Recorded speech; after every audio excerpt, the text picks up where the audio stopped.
is to take the problem and to find like some recognizable formula that we worked with before. So maybe if the problem has to do with a triangle, then if it's a right triangle, maybe we use the Pythagorean theorem if it has to do with the sides. If it's a right triangle and it has to do with the angles, then maybe we do SOHCAHTOA. If it's not a right triangle, maybe we do law of sines or law of cosines. If it's not a triangle at all, if it's a circle, maybe we do pi r squared because it has to do with the area. If it's a sphere, maybe we do 4/3 pi r cubed because that's the area of that's the volume of a sphere. We just look at formulas that we've worked with in the past, so any formula is fair game.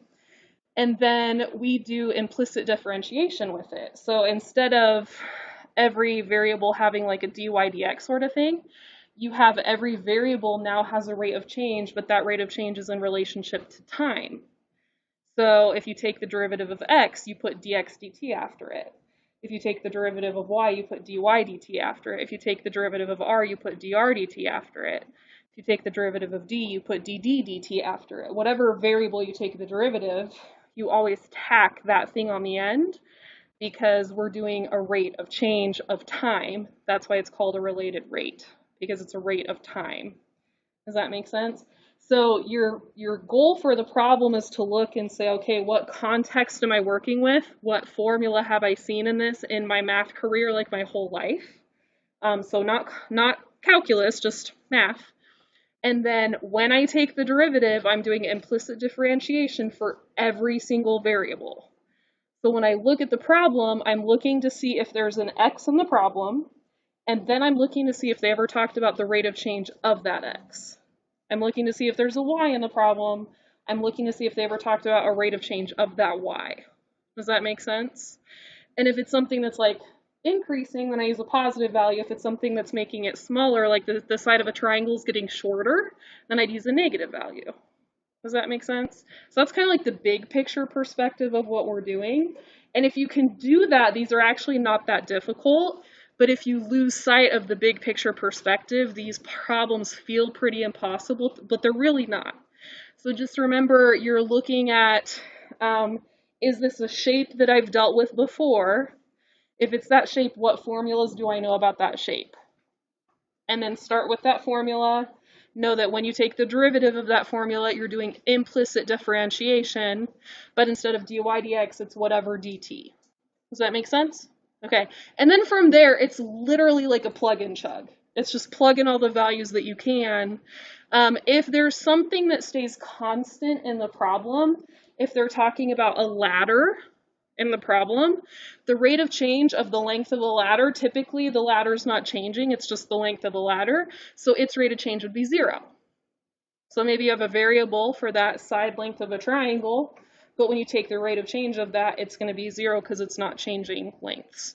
So sometimes your variable's not going to change, you can just plug in 0 for that, and that's going to help you solve for another variable in the problem. Does that make sense?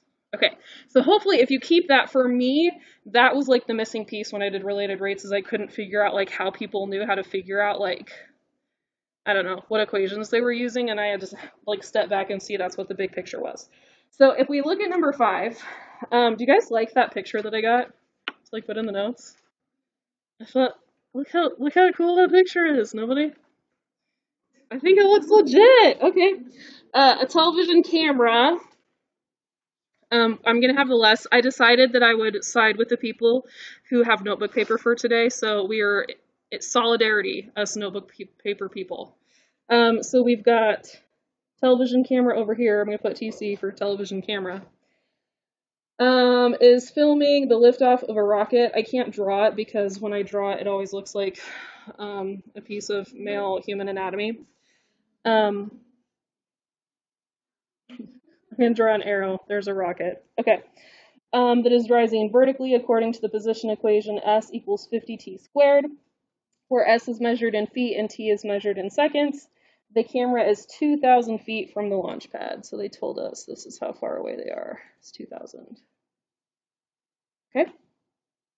Find the rate of change of the angle of elevation. Do you guys remember how angle of elevation is always measured? Because they always talk about like angle of elevation versus angle of depression. So one is measured one way, one is measured the other way. Yeah. You like look. When you're depressed, how do you look? Down. Okay, so angle of depression is straight out and down. Angle of elevation is straight out and up. So the angle of elevation is straight out and up. So this right here is the angle. Yeah, so the angle of depression would actually be straight out and down. The angle of depression would be right there. Straight out and down is angle of depression. Angle of depression is the one that usually messes with people because they always draw it in the wrong spot. Okay, so this is angle of elevation. So here's our 90-degree angle right here. All right. They said the position equation, S equals 50t squared. They gave us an equation off to the side. They said tan theta equals S over 2000. So they said this side right here is S. So, which makes sense, right? This is opposite over adjacent. So tan theta is opposite over adjacent. So they gave us some things in this picture, but we could have known that SOHCAHTOA is what we were going to use. How would we have known that? They're saying find the angle, and we have a right triangle. So if we have a right triangle, they're saying find the angle. SOHCAHTOA is the only thing we can do. Now, the part of this that is going to mess with us is that we are going to do this problem in radians, not degrees. Somebody remind me why we know that we have to do this in radians, not degrees. This is calculus class. All of our derivatives are in radians. So that means this is a radians problem, not a degrees problem. Does that make sense? It's counterintuitive, but it's how it's going to be. So when we find the rate of change of the angle of elevation, that's what they want us to find is this. So we have theta is our variable, but they said find the rate of change of the angle of elevation. So d theta dt is the rate of change of the angle of elevation. That's the derivative of theta, is d theta dt. That's what they want us to find. D theta dt is going to be in radians per second. Not degrees per second, radians per second. That's how they have to get the answer because we are doing the problem in radians because we are in calculus class. And when we take the derivative of tangent, right? When we take the derivative of tangent, our derivatives are in terms of radians. Okay. All right, you guys comfortable so far? Okay, so we have two formulas that we can work with. We have tan theta is S divided by 2000, or I can think of the 2000 as a coefficient, 1/2000th S. So opposite over adjacent, which I just used it as a coefficient so that for me, when I go ahead and start working with it, I can do the derivative a little bit easier now. And then the other formula I have is that S equals 50t squared. Those are my two formulas that I was given in the problem. You don't need two formulas for every problem, but sometimes having two formulas will be nice because it'll help you solve for one variable or solve for another variable, okay? All right, so they told us in the problem that this distance right here is 2000. They told us in the problem that the time is 10 seconds after liftoff. They told us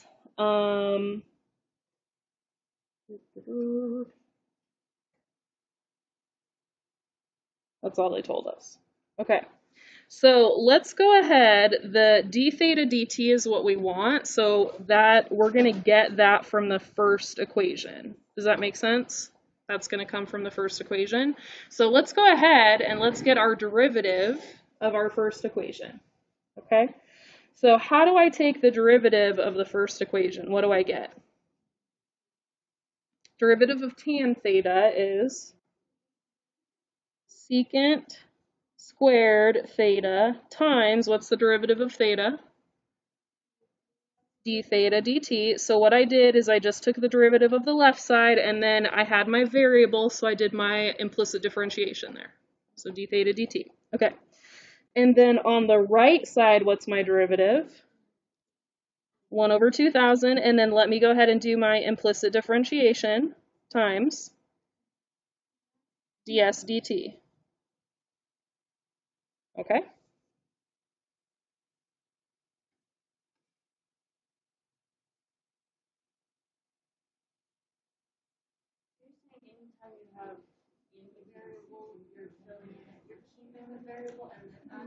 Every variable has a rate of change in relationship to time.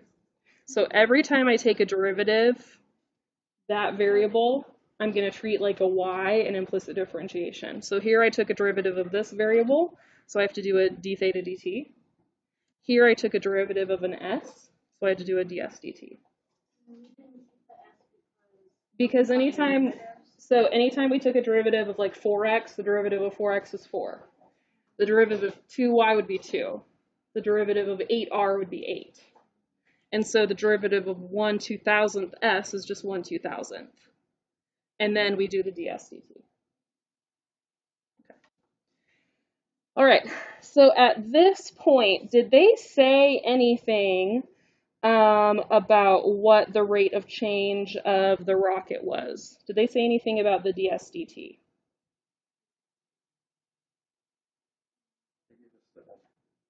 They gave us the s equation, so if we need to find that, we're going to have to take the s equation, and we're going to have to do that derivative, okay?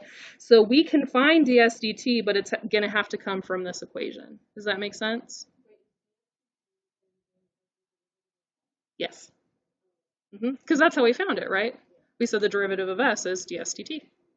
Okay, so let's go ahead and take this equation because we know that ds dt is the derivative of this. So now we're going to take the s equation, we're going to do ds dt is, and then what's the derivative of the right side?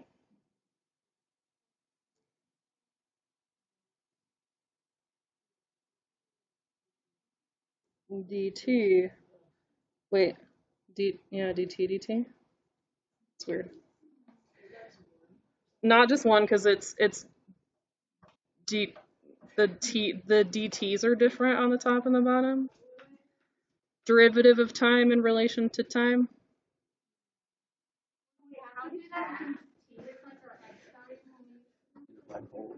It is. Gosh, I guess you can. Oh, that's hurting my brain. Okay, so let's go ahead and plug in the 10, and what do we get?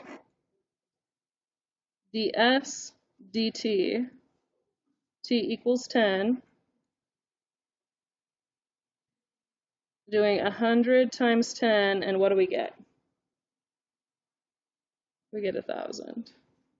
Okay. Wait, why do you not have to find, I thought you have to find the derivative of every single equation that you found, so like, wouldn't you find the derivative of like 10 seconds too? Like, when you thought of the S one, like, you asked. I think technically it's because the rate of change of time would be at that time 1 second. I think you plug in 1. I think you can there.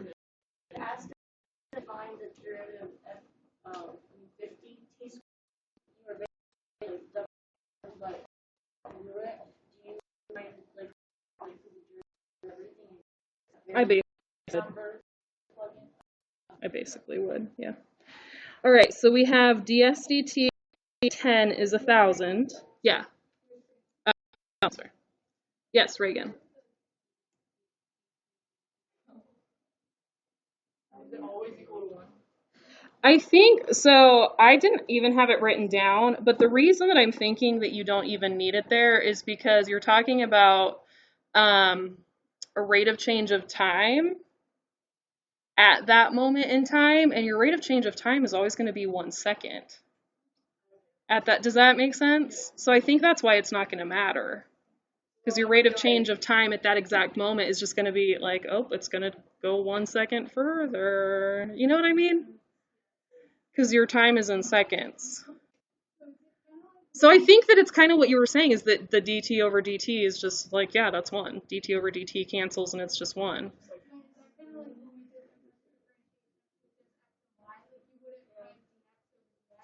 You wouldn't know. Yeah. I think so. I've just never thought about it before. Yeah.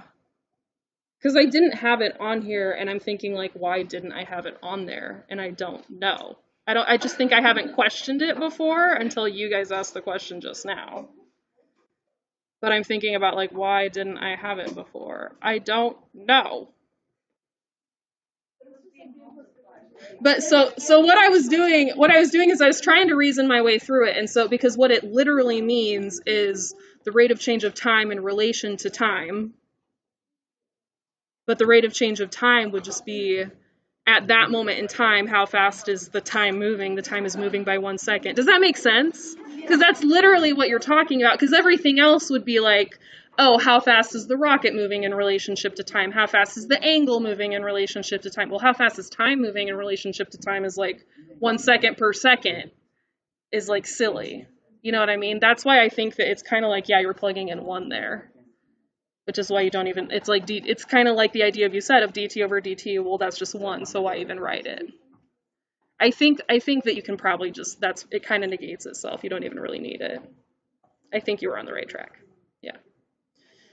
It was a good question. It hasn't come up before. Most students just don't even pay attention. All right. Okay, so are we okay with the ds dt is 1,000? Okay. So we're going to take the ds dt as 1,000 and we're going to plug that in right here. Comfortable with that? So we have 1 over 2,000 times 1,000. Okay. Now, our whole goal is to plug all of the numbers in so that we can do this problem. And we have 2,000 right here. Do we have enough information from this problem that we could get just plain S? Is that possible? Yeah, we could do that. So we could take, so we found that ds dt, we had to do some work for that because we had to take the derivative, but we could also figure out just plain S by just plugging 10 in. So we could say, okay, I'm going to go up here, I'm going to say S of 10 equals 50 times 10 squared. So 50 times 100 is 5,000. Did somebody just say that? 5,000? Okay. So S was 50 times 10 squared, which was 5,000.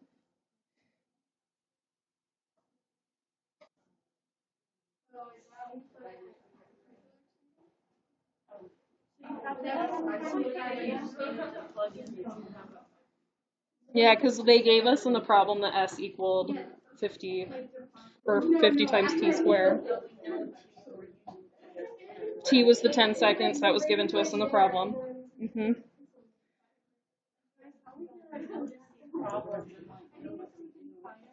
It's repetition. It's why we're taking 2 days. I would say so I know this problem is making you a little bit nervous. I would say this is one of the problems that is not the easiest.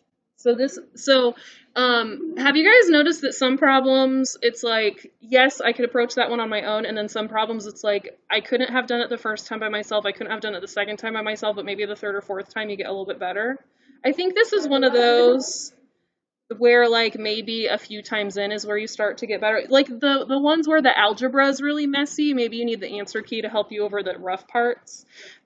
These ones I felt very unsure of the first couple times I did them, and then I started to get better. I think some of these just need a little bit more practice. Yeah. Sometimes they have pictures.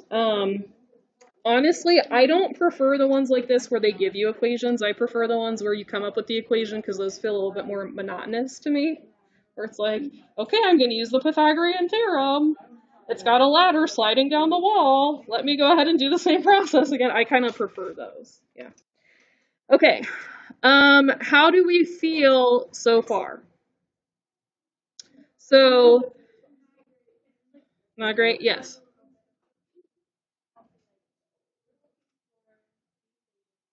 We were looking for d theta dt. So the big picture perspective is that we had two formulas. We knew that this one had the theta in it, and that eventually we were trying to get to d theta dt. So what we're trying to do now is kind of like a snowball effect of like we're trying to find all the variables and stuff because our goal is to fill in more and more numbers in this formula so that we can solve for d theta dt.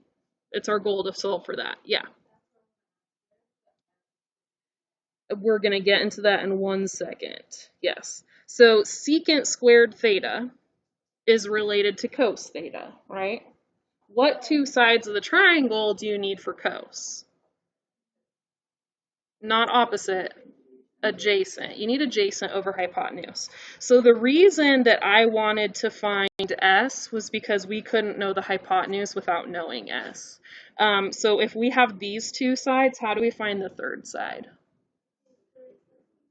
Yeah, Pythagorean theorem. So that's why I wanted to know S so that we could use the Pythagorean theorem. So let's go ahead and do 2000.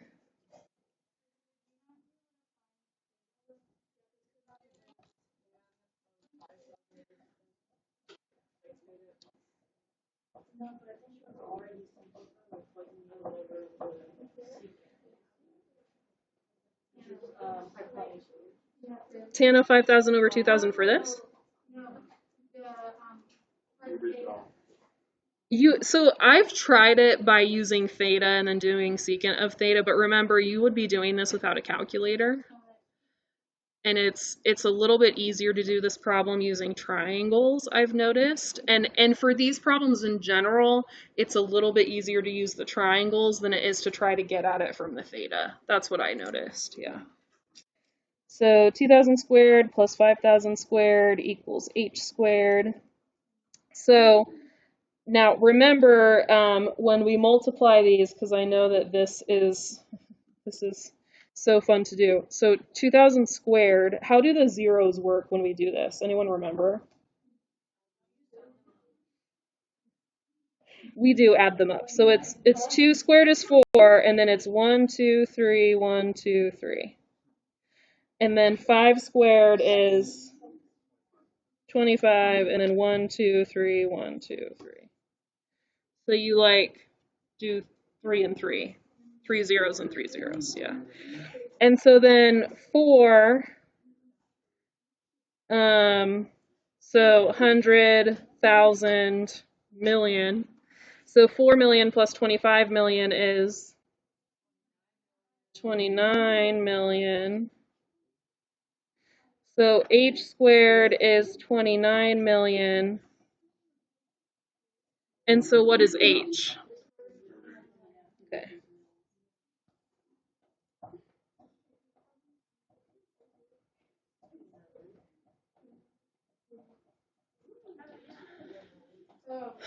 Okay, so if cos is adjacent over hypotenuse, then what is secant? Okay, hypotenuse over adjacent. Okay, and then secant squared is going to be, so 29 million over, and then what's 2,000 squared again? 4 million? Okay, and then what happens with all those zeros? Oh, they cancel. Okay, thank goodness. Okay, so what do we end up with? 29 fourths. Oh, thank goodness. Okay, 29 fourths. So for secant squared, we're going to say secant squared equals 29 fourths. Did I lose anyone? You were about to, had the square root. 29,000. I'm like, I'm done. You were gonna shut down, and then you went, oh wait, we're squaring it. Oh, thank goodness. Yeah. Yeah. Okay, we are okay. We are okay.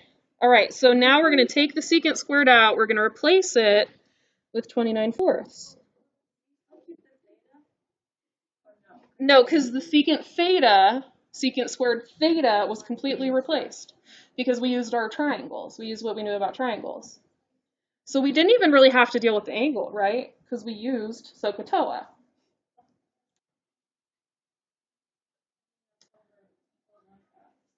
And that equals 1,000 over 2,000, which is 1/2. I'm just going to think of this as 1/2, yeah. Okay. All right, so what do we need to do next? Yeah, times 4 over 29 to the other side. So d theta dt equals 1/2 times 4 over 29. So d theta dt equals 2 over 29. Because it's 1/2 times 4 over 29. Okay. So the 2 and the 4 reduce. That's it. Radians per second. Only if they ask for the units. What is radians? units? Like just when they ask rate of change, is the correct answer with units, or can you just say the rate of change is 2? If they say just and what I've noticed in an FRQ is if they want units, they will say give the units. If they just state a story problem, they do not expect you to put units unless they tell you that they want the units.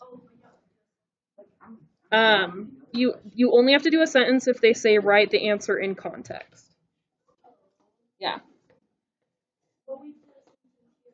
I make you write sentences for my problems so that I know that you can.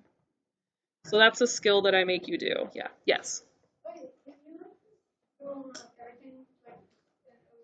Yeah.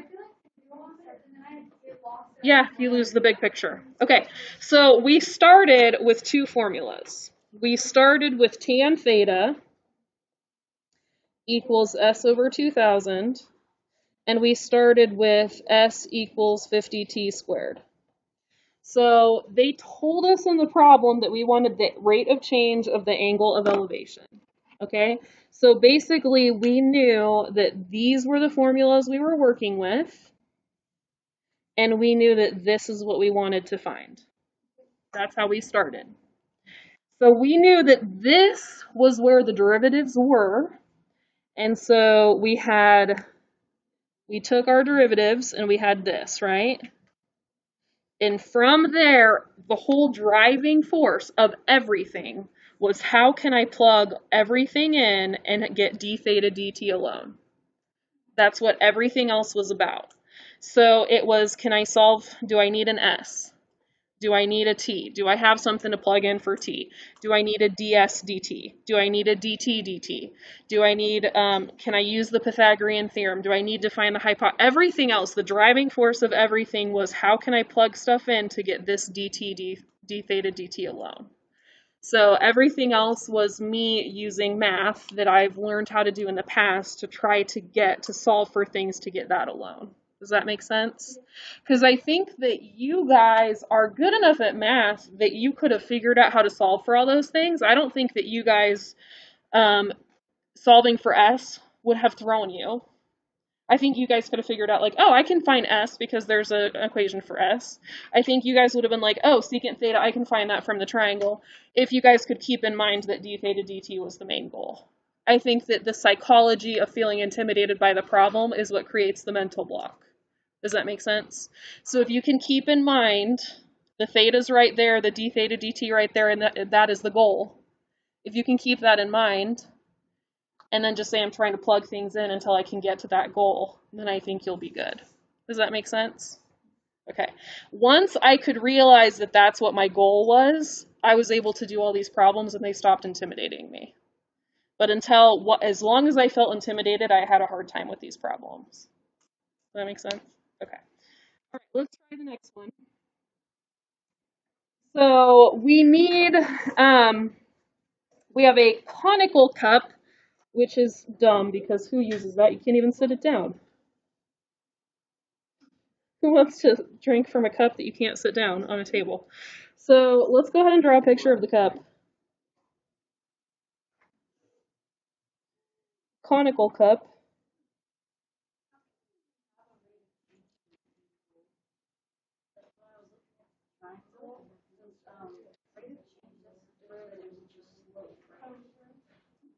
Rate of change of an angle, so because if you picture this, as that is going up, this angle would change. Because this would be like,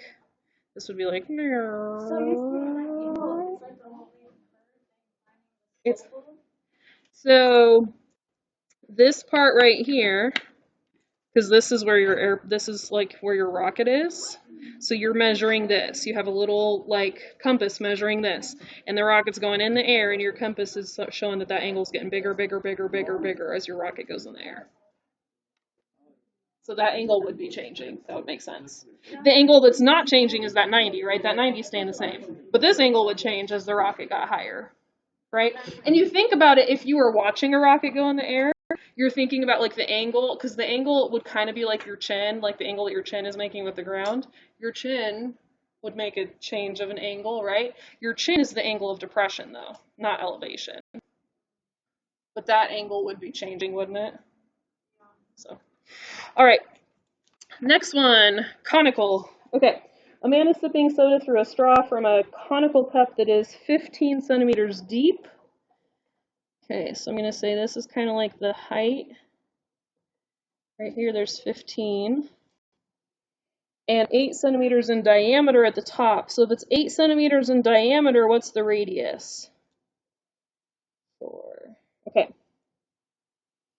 When the soda is 10 centimeters deep,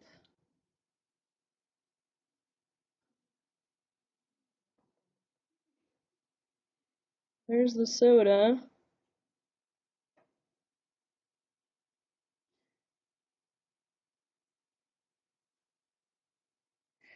When the soda is 10 centimeters deep, he is drinking at a rate of 20 centimeters per second. How fast is the soda level decreasing at that time? Okay.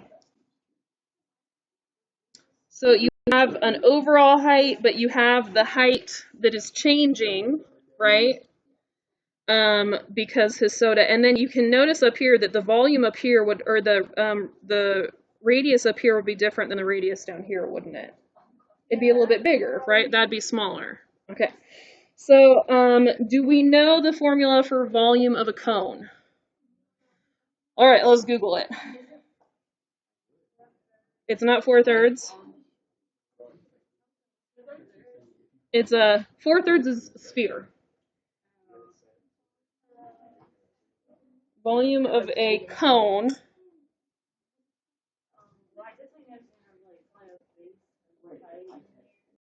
Now, I would put a star next to this one. This one's going to end up on a cheat sheet probably. This is a very common type of problem. What is it? 1/3 pi r squared, and then what's on the very end? H, the height. Okay.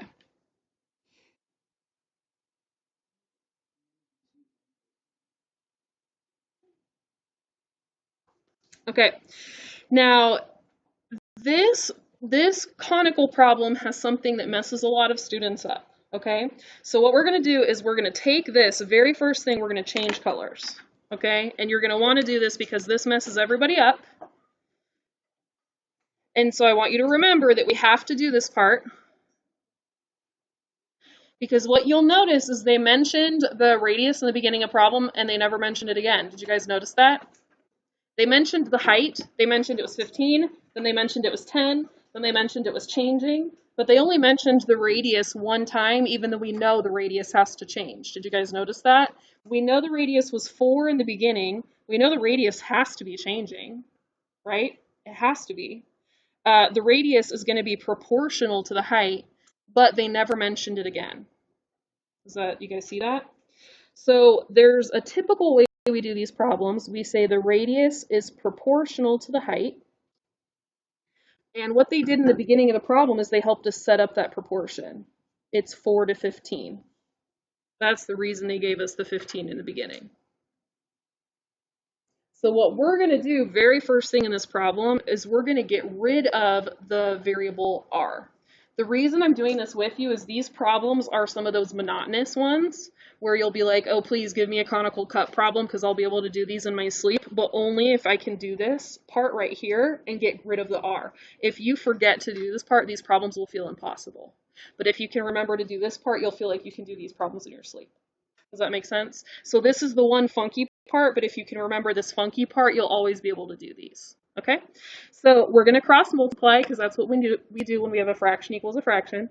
So I'm going to say 4h equals 15r, and I'm going to solve for r because I want to substitute the r out in my equation. So I'm going to divide by 15, divide by 15. So I'm going to write the 4 over 15 as a coefficient. 4 over 15h equals r. And I'm going to take that r and I'm going to rewrite my formula with that r inside. V equals 1/3 pi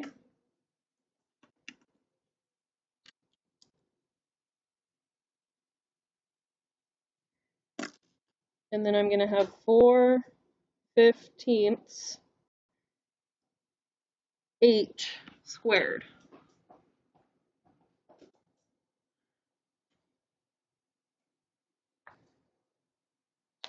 Okay? So this is the funky part of the problem. After this, the problem unfunkifies. This is the funky part. After this, the rest of the problem is normal. Okay? So what is 4 squared? What's 15 squared? Okay. And then 16 over 225 times 1/3.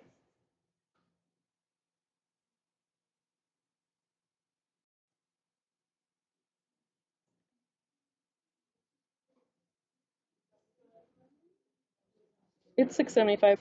So 16 over 675 pi h cubed. Okay, so that's our formula. All right. So now that we've got that, let's go ahead and write down the rest of what we have. So we no longer have a variable r. We have everything in terms of h. Okay, so now we're going to say that what we have for the problem is we have h equals 10. We're not even using the 15 anymore. We're just using the drink as a depth of 10 or a height of 10. That we are drinking at a rate of 20 centimeters cubed. 20 centimeters cubed. What does that sound like? Volume, okay, is that an increase or a decrease? Decrease. Okay, so that's dV dt equals a decrease of 20 centimeters cubed per second. Okay, so we could tell that was a rate because of the unit, centimeters cubed per second. We could tell it was a rate for volume because of the units, cubed per second, okay? They said they want to know how fast the soda level is decreasing, so they want to know dH dt. That's what we're solving for. Okay.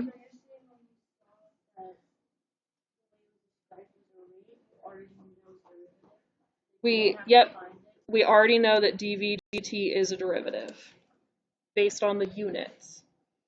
Centimeters cubed per second. The units tell us that it's of rate of change. Okay. So we have an h, we have a dV dt. Based on the way they phrased it, how fast is the soda level decreasing at that time? dH dt is what we're finding, and it's going to be a negative answer. I can tell based on the way they phrased it. Okay, so now let's take our equation, let's find the derivative. So what's the derivative of v? dV dt. So if you think about it, the coefficient of v is 1, so you've got 1. And then you're taking the derivative of v, and so you do the implicit differentiation, the dV dt. Does that make sense? Okay, so dV dt equals, okay, so now And actually, we had, so before we had 1/3, I'm just going to write this so you guys can kind of see it because it's going to help with our simplifying. We had the 1/3 times the 16 over 225. That's where the 16 over 675 came from. And now we're taking the 3 from the h and we're multiplying it by that. Yeah, so it's going to do some simplifying there. Okay, and then we got the pi. And then we've got what? H squared, and then what do we have? dh dt. Okay, so we took our formula, we took the derivative. Any issues with taking our derivative? Okay. Huh? It's a number, right? So I just kept it in the front with the coefficients. Okay, so let's start plugging numbers in. Or I can simplify this, right? So for dv dt, what should I plug in?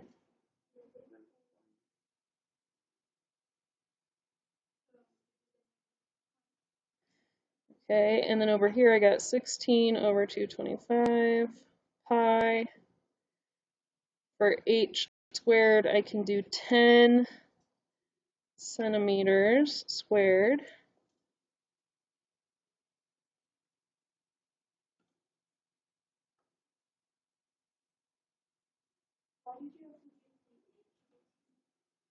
Because we took the derivative of h. Implicit, so every variable is going to get the implicit, yep. So now we are trying to get the dh dt alone. So are you guys ready to move everything over to the other side? So we got negative 20.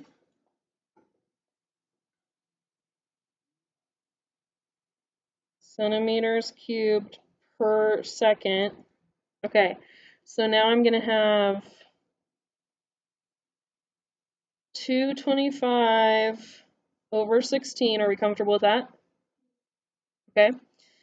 And then we're dividing by 100 centimeters squared. We comfortable with that?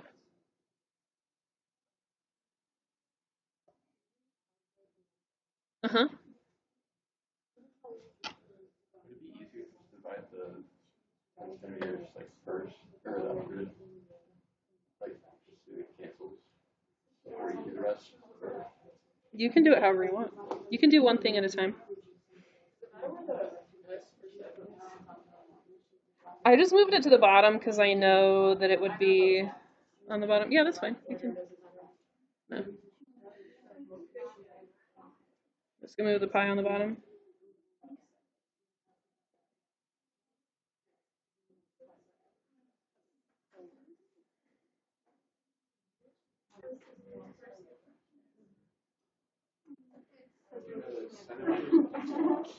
Yeah, 2 of these are going to cancel out with 2 of those and leave 1 behind.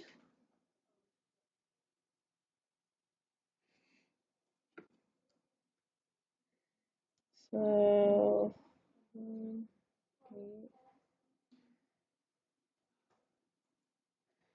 225 and 10. I know there's a 5 that's going to reduce there. How many 5s are in 225? 20, 40, 5.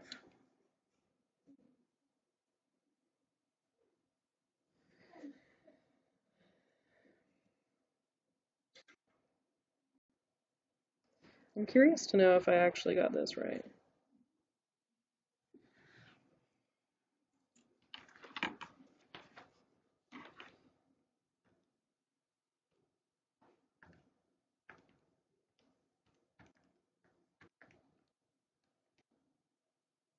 You guys, my brain works today.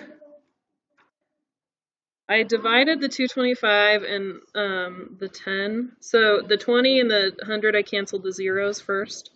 And then the 225 and the 10, I divided both those by 5.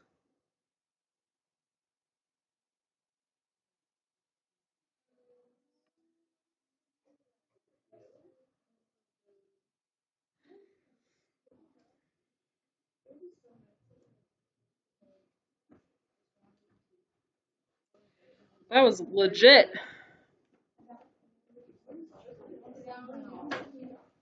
Yeah. If you plug this number into your calculator, you get negative 0.895 centimeters per second. If you want to double check and make sure you got it.